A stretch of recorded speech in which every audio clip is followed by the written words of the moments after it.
નમસ્કાર ગુજરાતના અધિકારી મિત્રો, આજે આપણે જોવાના છે 15 જૂન 2025નું મોસ્ટ ઇમ્પોર્ટન્ટ કરંટ અફેર। તે પહેલાં ખાસ કરીને ચેનલ ઉપર નવા હોય તો ચેનલને સબસ્ક્રાઈબ કરી લેવી, વિડીયો પસંદ આવે લાઈક કરવો અને તમારા મિત્રો સુધી અવશ્યથી શેર કરી દેવો। તો ચલીએ આજના ક્લાસની આપણે શુભ શરૂઆત કરી દઈએ। તો વિશ્વ રક્તદાતા દિવસ 2025 ક્યારે મનાવવામાં આવ્યો? તો 14 જૂનના રોજ ઉજવવામાં આવે છે દર વર્ષે આ દિવસ। દર વર્ષે જૂન એટલે કે આ આવતો રક્તદાતા દિવસ સ્વૈચ્છિક અને મફત રક્તદાન કરનારના લાખો લોકોના સામૂહિક નિસ્વાર્થ અને કરુણાને ઓળખે છે। આ દિવસ સુરક્ષિત રક્ત અને રક્ત ઉત્પાદકની જરૂરિયાતને ઉજાગર કરવા માટે એક પ્લેટફોર્મ તરીકે પૂરું પાડે છે। આ વખતની થીમ તો કે રક્ત આપો આશા આપો। સાથે મળીને આપણે જીવનને બચાવીએ છીએ, તો ખાસ કરીને થીમ પર એક વખત જોઈને જવી। ત્યારબાદ આ દિવસના ઇતિહાસની વાત કરીએ તો વિશ્વ રક્તદાતા દિવસની સ્થાપના વર્લ્ડ હેલ્થ ઓર્ગેનાઇઝેશન દ્વારા 2004માં થઈ હતી। આની પ્રથમ ઉજવણી 2005માં થઈ હતી અને 58મી વિશ્વ આરોગ્ય સભા દ્વારા આને સત્તાવાર રીતે જાહેર કર્યો હતો કે હવે આવો એક દિવસ ઉજવશું। જ્યારે 14 જૂનને વાર્ષિક ઉજવણી એટલે થઈ હતી। અને 14 જૂને શા માટે? તો ઓસ્ટ્રેલિયન ચિકિત્સા અને જીવ વૈજ્ઞાનિક કાર્લ લેસ્ટિંગનો જન્મદિવસ અથવા તો જેને શું કહેવાય જન્મ 1868માં થયો હતો ને, અને એ 14 જૂનના દિવસે જ થયો હતો। એટલે એને પાછું બ્લડની વગેરેની શોધ કરી, એટલે એના માન માટે આ દિવસ ઉજવવામાં આવે છે। તો ખાસ કરીને આ એક મહત્ત્વનો દિવસ યાદ રાખવો।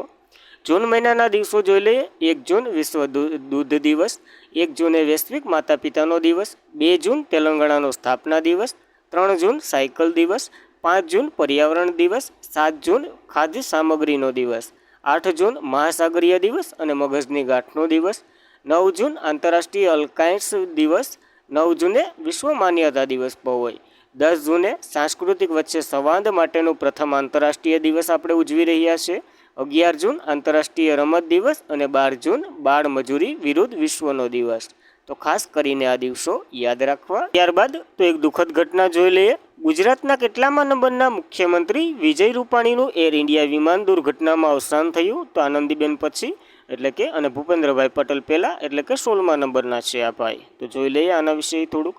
અમદાવાદ ક્રેશ થયેલ એર ઇન્ડિયા ફ્લાઇટમાં સવારે ગુજરાતના ભૂતપૂર્વ મુખ્યમંત્રી વિજય રૂપાણીનું અવસાન થયું, એમ ભાજપના પ્રદેશ પ્રમુખ CR પાટીલે જણાવ્યું। અને CR પાટીલ બહુ સારું જણાવે, કારણ કે માધવપુરના મેળામાં તમે જોયું જ હશે। 12 જૂન 2025ના રોજ ગુજરાતના સરદાર વલ્લભભાઈ પટેલ આંતરરાષ્ટ્રીય એરપોર્ટ પરથી એર ઇન્ડિયા ફ્લાઇટ નંબર L171એ ઉડાન ભરી હતી। થોડા સમય પછી જ ક્રેશ થઈ ગયો અને પાયલટનું એવું કહેવું છે કે બંને પ્લેનના જે ઓલા છે ને એન્જિન એ બંધ પડી ગયા હતા। બોઇંગ 87 ડ્રીમલાઇટ વિમાન જે અમદાવાદની સિનલેટ મેવિંગ એરપોર્ટ પર ઉડાન ભરવામાં આવી હતી અને અહીંયા એક આજુબાજુમાં હોસ્ટેલ ખાતે જ આ ક્રેશ થઈ ગયું।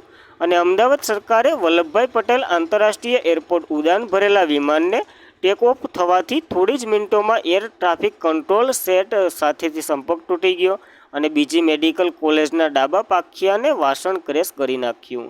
જે સમયે હોસ્ટેલના મેચમાં લંચ સમય હતો, એટલે ઘણા વિદ્યાર્થીઓ નહોતા, ખાલી 5 જ મેડિકલ વિદ્યાર્થીઓનું અવસાન થયું, પણ 5 એટલે બહુ ઝાઝા કહેવાય। અને વિમાનમાં 242 લોકો સવાર હતા, જેમાં 230 મુસાફરોનું અવસાન થયું, એમાં 12 ક્રૂ સભ્યો પણ હતા। અને એર ઇન્ડિયા જણાવ્યું કે 230 મુસાફરોમાંથી 169 ભારતીય નાગરિકના હતા, 53 બ્રિટિશ નાગરિકના અને 7 પોર્ટુગલ અને અનેક કેનેડિયન નાગરિકો હતા। એમાંથી એક ભાઈ જીવિત રહી ગયા અને એને ચમત્કાર તમે ગણી શકો, જે બ્રિટિશ નાગરિકના હતા, વિશ્વાસ કુમાર રમેશ એનું નામ છે અને આઈ થિંક લગભગ દીવથી બિલોંગ કરે છે, તો એ પણ યાદ રાખવું। આ દુઃખદ અવસાનમાં ગુજરાતના ભૂતપૂર્વ મુખ્યમંત્રી આપણા વિજય રૂપાણી પણ સામેલ હતા, એનું પણ અવસાન થયું। અને બ્લેક બોક્સ વિમાન એક જે આપણે જોઈ હતી ને બ્લેક બોક્સ વિશે વર્તીએ, જે વિમાન ક્રેશ થાય એ પહેલાંની એક ફૂટેજ ટાઈપનું આપણે મળી આવે કે આ વિમાન શેના કારણે ક્રેશ થયું અથવા તો જે એના કારણો બધી દર્શાવે એ મુજબ એ દરમિયાન વિમાનની કામગીરીની સ્થિતિ રેકોર્ડ કરે। અને એની શોધ તો કે ઓસ્ટ્રેલિયન ડૉક્ટર ડેવિડ રોનાલ્ડ અને ડી બોરેન દ્વારા કરવામાં આવી હતી અને એને ગોતી રહ્યા છે, મળી જાય તો વધારે ફાયદો થશે આપણને, કારણ કે હવે જે હોઈ ગયું એ ભૂતકાળ। ત્યારબાદ તો કે ઇઝરાયેલે કોના વિરુદ્ધ ઓપરેશન રાઇઝિંગ લાયન શરૂ કર્યું છે? તો ઈરાન વિરુદ્ધ શરૂ કર્યું। તો જોઈ લઈએ। તો ઈરાનના વડાપ્રધાન બેન્જામિન નેતન્યાહુએ ઇઝરાયલના વડાપ્રધાન બેન્જામિન નેતન્યાહુએ ઈરાન વિરુદ્ધ રાઇઝિંગ લાયન નામની લક્ષિત લશ્કરી કાર્યવાહીની જાહેરાત કરી, જેનો હેતુ ઈરાનના પરમાણુ અને બેલેસ્ટિક મિસાઇલના કાર્યક્રમોને તોડી પાડવાનું છે. અને જે બેન્જામિન નેતન્યાહુએ પરમાણુ વૈજ્ઞાનિક જેવી મુખ્ય સુવિધાને નિશાની બનાવી અને હુમલાઓમાં ઈરાન પરમાણુ મહત્વાકાંક્ષી, ટૂંકમાં બંને વચ્ચે શીત યુદ્ધ જેવું ચાલી રહ્યું છે. ઓલા અહીંથી મિસાઇલ ફેંકે, અહીંયાથી ફેંકે, આપણે કેમ પાકિસ્તાન અને ભારત વચ્ચે થયું હતું એ ટાઈપનું કંઈક છે. ઇઝરાયલની વાત કરીએ, કેપિટલ જેરુસલેમ છે, ચલણ તો કે નવું શકેલ છે, અને પ્રમુખ તો કે આઇઝેલ સલ્ઝક છે, અને પીએમ તો કે બેન્જામિન નેતન્યાહુ છે. તો ખાસ એટલી માહિતી ઇઝરાયલ વિશે હોવી જ જોઈએ. ત્યારબાદ કયા શહેરના સ્ટાર્ટઅપે ભારતની પ્રથમ થિંકિંગ સેટેલાઇટ લોન્ચ કરી છે? તો હૈદરાબાદનું સ્ટાર્ટઅપ છે ને એને લોન્ચ કરી. તો જોઈ લઈએ આના વિશે. તો હૈદરાબાદ સ્થિર સ્પેસ ટેક સ્ટાર્ટઅપ, જેને ટેક મી ટુ સ્પેસ, ભારતની પ્રથમ વિચારશીલ, એટલે કે ટૂંકમાં ત્યાં વિચારી શકે. નકર સેટેલાઇટનું કામ શું હોય કે ત્યાંથી ડેટા લીધો એ અહીં હવે ભારતમાં મોકલે, અને ભારત પછી અહીં વિચાર કરે, શું છે, શું અવશેષો મેળા, એ બધી વિચાર કરે. પણ ઓલું તો ત્યાંથી અહીં પૂગે નહીં, પહેલાં વિચારે રજૂ કરી દે કે આ ટાઈપનું છે, ચંદ્રના પુરાવા છે, મંગળના છે, શું છે, કયો ધાતુ છે વગેરે બધી કહી દે. એ ટાઈપનું મોકલું છે. અને આ એક ક્રાંતિકારી એઆઈ સંચાલિત મિશન છે, જે અવકાશમાં ડેટા પ્રોસેસિંગ કરશે, અને આને લોન્ચ કરવાની તૈયારીઓ છે. મોડ ડેટી એટલે કે મિશન ઓર્બિટ ઇન્ફ્રાસ્ટ્રક્ચર ટેકનોલોજી ડિમોસ્ટ નામનો આ ઉપગ્રહ છે. તો ખાસ નામે યાદ રાખવું. સપ્ટેમ્બર 2025માં ઇસરો PSLV અથવા તો SSLV રોકેટથી લોન્ચ થવાનો છે.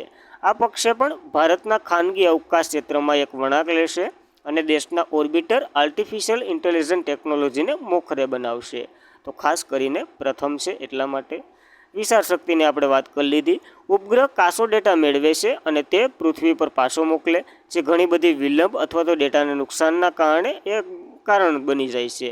તેનાથી વિપરીત મોડ જે ઉપગ્રહ છે ને TD એઆઈ આલ્કેન્ડ ઉપયોગ કરશે અને સીધા ભ્રમણ કક્ષામાં ડેટાની પ્રક્રિયા ચાલુ કરી દે, પછી જો ટૂંકમાં શુદ્ધ ડેટા મોકલશે અહીંયા પૃથ્વી ઉપર. તો એ ખાસ કરીને નોંધ લેવી આની. ત્યારબાદ સોનલ માનસિંહ શ્રીમદ શંકરદેવ એવોર્ડ 2023 મળ્યો. કઈ રાજ્ય સરકાર દ્વારા એવોર્ડ આપવામાં આવે છે?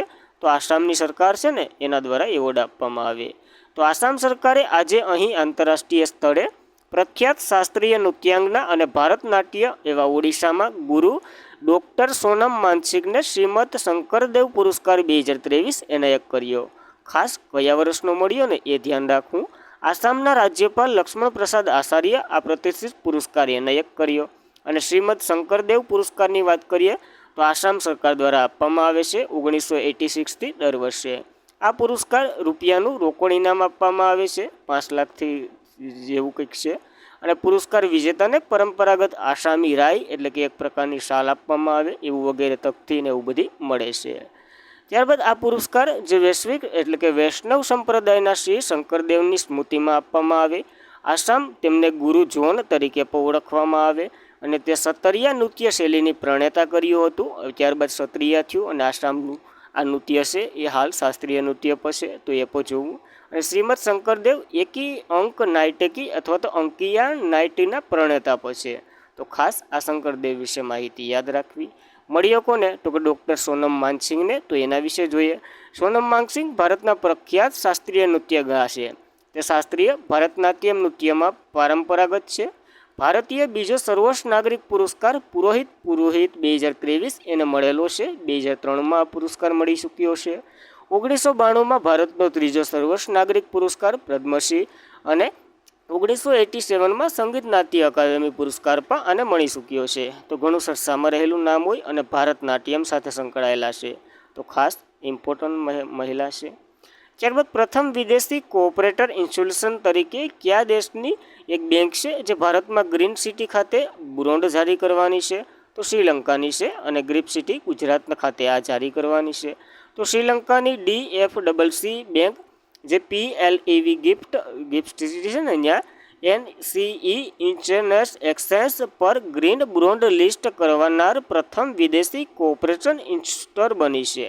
અને 2.5 મિલિયન LKR મૂલ્યન એટલે કે રૂપીઝ પર મૂલ્યમ ગ્રીન બોન્ડ શ્રીલંકન પ્રથમ મૂડી બજાર દેવા સાધનો જેવા નવીનીકરણ ઉર્જા એને સમર્પિત કરશે, જે મુખ્યત્વે સૌર ઉર્જા અથવા તો સૌર ઉર્જાને ભંડોળ આપવામાં, ટૂંકમાં ગ્રીન એનર્જી માટે વાપરવામાં આવશે. આ જે બોન્ડ જારી કરશે ને એ અથવા તો મેળવશે. અને આ બોન્ડ શ્રીલંકા 2030 સુધીમાં નવીનીકરણ સ્ત્રોતમાંથી 70% વીજળી ઉત્પન્ન કરવાનું લક્ષ્ય ધારી કરી છે. અને આના સાથે સુસંગત છે. કોલંબો સ્ટોક એક્સચેન્જ પહેલની સંબંધિત છે. ટૂંકમાં આનું હલનચલન કરાવી રહ્યું છે, એટલા માટે આઈએમપી. શ્રીલંકાની વાત કરીએ, કેપિટલ કોલંબો છે, એ વાણિજ્ય છે. અને સી જયવર્ધનપુરમ કોટે, જે વહીવટી છે. ચલણ શ્રીલંકન રૂપિયો છે. પીએમ તો કે વરસી અમરસુયા. અને પ્રેસિડેન્ટ તો કે અનુરાગ કુમાર દિસનાયક. બંને નવી નિયુક્તિ છે, યાદ જ રાખવાની હોય. ત્યારબાદ કયા રાજ્યના ખાસ પીણા ગોવાન ફેન્ટીને જીઆઈ ટેગ મળ્યો છે? તો આ ગોવાનું છે. તો ખાસ યાદ રાખવી, અને નામ ઉપરથી જ ખબર પડી જશે. ગોવાનું ગોવાન ફેન્ટી, જે ઓજો ફેન્ટી તરીકે પણ જાણીતું છે, અને તેને તાજેતરમાં જ ભૌગોલિક સંકેત મળ્યો છે, જે ગોવા પ્રદેશ સાથે જોડાયેલ તેની અન્ય લાક્ષણિકતા સ્વીકારે છે. આને તો કે કાજુ, સફરજન અથવા તો નાળિયેરના રસમાંથી બનાવવામાં આવે છે. અને ભારતીય ભાવનો સમૃદ્ધ ઇતિહાસ 1600ના દાયકામાં જ્યારે પોર્ટુગલ આવી હતી ને, એ લોકોએ આનું નિર્માણ કરેલું હતું, અને અત્યારથી હાલ સુધી હાલે જ છે. તો ખાસ રસમાંથી બને છે, નારિયેલ, કાજુ અને વગેરેના. યાદ રાખવું. જીઆઈ ટેગની વાત કરીએ, geography indication tax of good અને રજિસ્ટર એન્ડ પ્રોડક્ટ્સ એક્ટ 1999 દ્વારા નિર્ધારિત કર્યો હતો, જે લાગુ 2003માં થયો હતો. ભૌગોલિક સંકેત રજિસ્ટર ઓફિસ આપણે ચેન્નાઈ, તમિલનાડુ ખાતે છે. પ્રથમ 2004માં દાર્જિલિંગની સામે મળ્યો હતો, જે પશ્ચિમ બંગાળમાં જોવા મળે છે. અને આની સાથે સંકળાયેલ જે વસ્તુ હોય ને, એ 10 વર્ષ માટે પ્રતિબંધ થઈ જાય, કારણ કે એટલે પ્રતિબંધ એટલે ભૌગોલિક સંકેત મળી જાય એને 10 વર્ષ, અને 10 વર્ષ પછી પાછું રિન્યૂ કરાવવાનો હોય. 2030 સુધીમાં 10,000 જીઆઈ ટેગનો લક્ષ્ય આપણે સરકારે નિર્ધારિત કર્યો. જ્યારે હમણાં ઘણા ગુજરાતના જોઈ લઈએ, નકર તો દેશમાં તો ઘણા એમને મળેલા છે. હેન્ડીક્રાફ્ટ ઘરછોડું છે ને, એ ગુજરાતના જીઆઈ ટેગ મળેલું છે. અમદાવાદી સોદાગરી બ્લોક પેઇન્ટિંગ અને ગુજરાતની જે વલસાડી સિક્કુ છે ને, આ 3 વસ્તુ છે ને, એને 2025માં જીઆઈ ટેગ મળેલો છે. તો ખાસ આ માહિતી યાદ રાખવી. ત્યારબાદ કયા રાજ્યના મેંગો મેન, જે પદ્મશ્રી એવોર્ડથી સન્માનિત, કલીમુલ્લાહ ખાતે પોતાની નવી જાતોનું ઓપરેશન સિંદૂરના નામ ઉપર અને રાજનાથસિંહના નામ ઉપર રાખ્યું છે? તો આ ઉત્તર પ્રદેશના છે. આ મહાનુભાવ એને 2 આંબાના ઝાડ, એટલે કે આંબાની આવી જાતિ વિકસાવી છે, જેનું નામ નેતાઓને વગેરેના નામ ઉપર તો પહેલાં રાખી ચૂક્યા. હવે ઓપરેશન સિંદૂર અને રાજનાથસિંહના નામ ઉપર ને એવી રીતના નામ રાખ્યા છે. મેંગો મેન પદ્મશ્રી કલીમુલ્લા ખાતે પોતાની નવી જાતોનું નામ ઓપરેશન સિંદૂર અને રાજનાથસિંહના નામ ઉપર રાખ્યા, કારણ કે ઓપરેશન સિંદૂર જે રક્ષા મંત્રાલયનો જ એક ભાગ આપણે ગણીને હાલીએ. ઉત્તર પ્રદેશના ખેડૂતો જે બાગાયતી કલીમુલ્લા ખાન, જે 1 દાયકાથી વધુ સમયથી હાઇબ્રિડ કેરીની જાતો બનાવી રહ્યા છે, તેમણે સેલિબ્રિટીના નામ પર રાખ્યા છે, જેવા કે ઐશ્વર્યા રાય, અમિતાભ બચ્ચન, ભૂતપૂર્વ ક્રિકેટના કેપ્ટન સચિન તેંડુલકર, વડાપ્રધાન મોદી, અમિત શાહ, હવે રાજનાથસિંહ, અને ઓપરેશન સિંધુ ગાંધીજીને વગેરેના નામ ઉપર આંબાના નામ રાખ્યા છે. તો ખાસ આ એક મહત્ત્વની ઘટના કહેવાય, એટલા માટે યાદ રાખવી. ત્યારબાદ કયા વ્યક્તિને તાજેતરમાં જ 2025માં માનક સીતા પુરસ્કાર એનાયત કરવામાં આવ્યો? તો એલેક્ઝાન્ડર પેનને મળ્યો છે આ પુરસ્કાર. જોઈએ તો પ્રખ્યાત અમેરિકન ફિલ્મ નિર્માતા એલેક્ઝાન્ડર પેન, જે 6 થી 16 ઓગસ્ટ 2025 દરમિયાન યોજાનાર 78માં લોકોન ફિલ્મ ફેસ્ટિવલ પ્રતિષ્ઠિત માનક સીતા એવોર્ડથી મળશે. અને આને બીજો તો કે પ્રાડી એવોર્ડ પણ કહેવામાં આવે. તો ખાસ બંને નામો યાદ રાખવા. આની વાત કરીએ તો સાઇડવેર, ધ સિઝન, ધ હેન્ડ વગેરેની ફિલ્મો જાણીતી છે, અને ફિલ્મ નિર્માતા છે ભાઈ પોતે. આપણને યાદ રાખીને કંઈ નહીં, ખાલી એવોર્ડ યાદ રાખવો. ત્યારબાદ એક અવસાન જોઈ લઈએ. કયા રાજ્યના અથવા તો યુનિયન ટેરિટરીના સંગીતના દિગ્દર્શક ઉસ્તાદ ગુલાબ નબી શાહ હમસને બુલબુલ એવા નામથી પ્રખ્યાતનું નિધન થયું છે? તો કાશ્મીરના છે, અને આ એક બહુ મસ્ત વાદ્ય વગાડે છે. તો કાશ્મીરની લોકસંગીત અને સાંસ્કૃતિક પ્રખ્યાત મશાલ વાહક હમશે બુલબુલ તરીકે જાણીતા ઉસ્તાદ ગુલામ નબ શાહનું 11 જૂન 2025ના રોજ પૈતૃક ગામ દાંડીવાસા, રફિયાબાદ ખાતે અવસાન થયું. તો ખાસ યાદ રાખવો. તેઓ ભૂતપૂર્વ અવાજ, સારંગી વાગદશ અને અસાધારણ નિપુણ, અને કાશ્મીર લોકસંગીતને જાળવવામાં તેમનું મહત્ત્વનું યોગદાન છે, એટલા માટે આ નામ બહુ ફેમસ છે. તો ખાસ નામ સહિત યાદ રાખવું નિધન. અને આજના માટે એટલું જ હતું. ખાસ કરીને મિત્રો, વિડીયો પસંદ આવે લાઇક કરવો, તમારા મિત્રોને શેર કરવો અને ચેનલ પર પ્રથમ વખત હોય, વિડીયો પસંદ આવતો હોય તો સબસ્ક્રાઈબ તો બનતા ही है बोच। Thank you for watching this video. जय हिंद, जय भारत।